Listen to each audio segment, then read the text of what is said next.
तपाईँहरूले के सोध्नुहुन्छ हामीलाई के सोध्नुहुन्छ हामी केही गर्नै सक्दैनौँ केटी मान्छे हो भनेर हेप्ने अबदेखि यो घरको खर्च आधा आधा लाउनु यो 5,000 यो महिनाको लागि सबै कुरा आधा आधा हेप्न पाइन्न बुझ्नुमा नि के भयो यसलाई सपिङ जाने अरे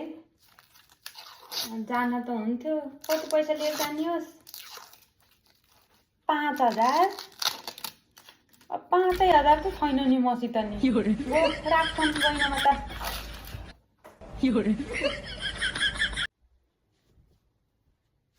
अरे पिकनिक जाने भनिन्छन् अरे कति उठाउनु भनिन्छन् 5,000 त्यही 5,000 त छैन मसित त ल राख तिमीहरू जाऊ म त जान्न भाइ के भयो रे खुट्टा भाँच्यो रे कति पैसा मागिन्छन् डाक्टरले 5,000 लौ तिम्रो पैसा लौ तिमी यहाँबाट भागिहाल जाऊ यो 5,000 ले मेरो दिमाग खायो